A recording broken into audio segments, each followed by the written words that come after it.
नमस्कार, मैं राजेंद्र सिंह। आज मैं एक ऐसे पेपर की चर्चा करने जा रहा हूं जिसे भारतीय शिक्षा का इतिहास एवं विकास के नाम से भी जानते हैं।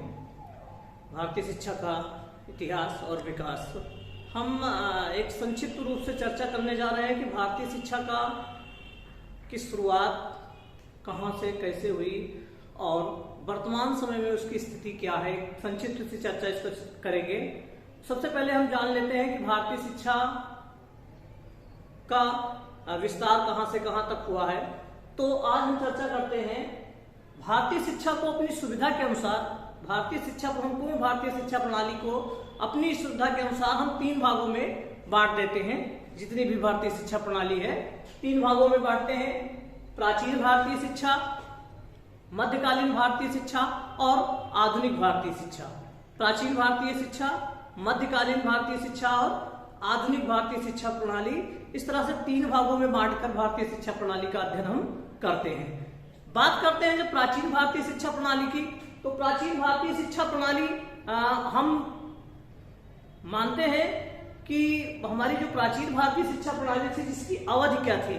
प्राचीन भारतीय शिक्षा प्रणाली मुख्यतः 2500 ईसा पूर्व से लेकर 500 ईसा पूर्व तक वैदिक कालीन शिक्षा प्रणाली और 500 ईसा पूर्व से लेकर 1200 ईस्वी तक बौद्ध कालीन शिक्षा प्रणाली, ये प्राचीन भारतीय शिक्षा प्रणाली के अंतर्गत आती है।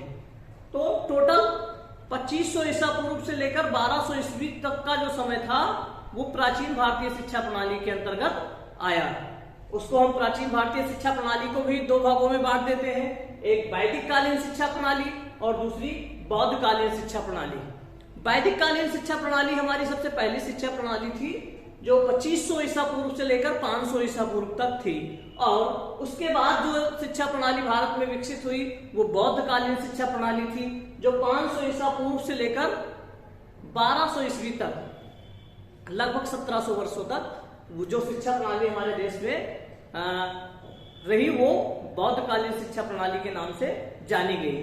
फिर हमको पता है कि 1192 में तराइन का द्वितीय युद्ध होता है जिसमें पृथ्वीराज चौहान पराजित होता है और भारत में एक नए शासन की शुरुआत होती है जिसको हम मध्यकालीन या मुस्लिम कालीन शासन प्रणाली के नाम से जानते हैं। और उसमें जो एक शिक्षा विकसित हुई उसको हम मध्यकालीन शिक्षा प्रणाली या मुस्लिम कालीन शिक्षा प्रणाली के नाम से जानते हैं। तो 1200 से लेकर 1700 तक का जो समय था स्थापित रूप से, 1200 से लेकर 1700 तक जो समय आया उसको हम मध्यकालीन भारतीय शिक्षा प्रणाली या मुस्लिम कालीन भारतीय शिक्षा प्रणाली के नाम से जानते हैं। फिर इसके बाद 1700 से जो आधुनिक शिक्षा आ जाती है, 1700 से लेकर अब तक, 1700 से लेकर अब तक की जो शिक्षा प्रणाली थी उसको हम आधुनिक भारतीय शिक्षा प्रणाली के नाम से जानते हैं। तो आधुनिक भारतीय शिक्षा प्रणाली 1700 ईस्वी से लेकर वर्तमान समय तक, और आधुनिक भारतीय शिक्षा प्रणाली को भी हम अपनी सुविधा के अनुसार 3 भागों में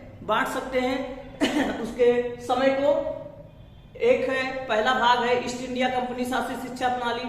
वह समय जब ईस्ट इंडिया कंपनी का शासन भारत में रहा प्रत्यक्ष रूप से 1700 से लेकर 1857 तक।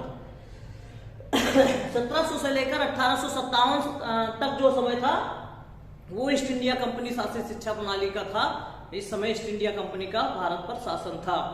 और 1857 में हमको पता है कि एक हमारी असफल क्रांति हुई थी और उसके बाद ईस्ट इंडिया कंपनी से शासन ब्रिटिश क्राउन के हाथ में, ब्रिटिश पार्लियामेंट के हाथ में, ब्रिटिश संसद के हाथ में वो शासन प्रणाली पहुंच जाती है। तो फिर 1858 से 1947 तक का जो स्वतंत्र भारत तक का जो समय था वो ब्रिटिश संसद शासित शिक्षा प्रणाली के अंतर्गत इस समय जो काम हुआ वो ब्रिटिश संसद का शासन यहाँ पर था। और फिर 1947 से लेकर अब तक का जो समय है इसे हम स्वतंत्र भारतीय शिक्षा प्रणाली के नाम से जानते हैं। तो ये यहां तक है। स्वतंत्र भारतीय शिक्षा प्रणाली की अगर हम बात करें तो स्वतंत्र भारतीय शिक्षा प्रणाली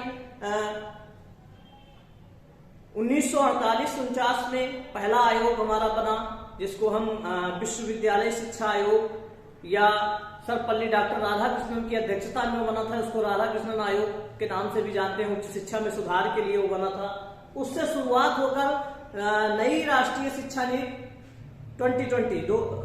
2020 यहां तक के हम इसमें स्वतंत्र भारतीय शिक्षा प्रणाली में यहां तक की चर्चा करते हैं। अब ब्रिटिश संसद शासित शिक्षा प्रणाली में हम अगर बात करें तो ब्रिटिश संसद शासित शिक्षा प्रणाली में हम सबसे पहले हंटर कमीशन की बात करते हैं। हंटर कमीशन से ही भारतीय शिक्षा आयोग के नाम से इसको जानते हैं, वहां से लेकर और सार्जेंट रिपोर्ट तक ये ब्रिटिश संसद शिक्षा प्रणाली के अंतर्गत आ जाता है।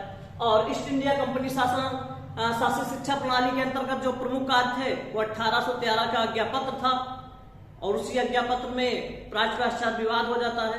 तो 1813 के आज्ञापत्र से 1854 के मैकाले के विवरण पत्र तक, मैकाले के वुड के घोषणा पत्र 1854 तक वो चलता रहता है। ठीक, उसमें सबसे पहले 1813 का आज्ञापत्र आता है, उसी में प्राच पश्चात विवाद होता है। इसके बाद 1835 में मैकाले का विवरण पत्र आता है। इसके बाद 1854 में चार्ल्स वुड का घोषणा पत्र आता है, जिसको अंग्रेजी शिक्षा का मैग्ना कार्टा या महाधिकार पत्र के नाम से भी जाना जाता है। इस पर हम चर्चा करते हैं। तो सबसे पहले हम प्राचीन भारतीय शिक्षा पर चर्चा कर लेते हैं कि प्राचीन भारतीय शिक्षा क्या थी, उसके एक संक्षिप्त सी रूपरेखा पर चर्चा करते हैं। प्राचीन भारतीय शिक्षा में जब हम बात करते हैं तो वैदिक और बौद्ध पर ही स्पेशली चर्चा करते हैं। वैदिक शिक्षा क्या थी और बौद्ध शिक्षा क्या थी, इस पर हम चर्चा करते हैं।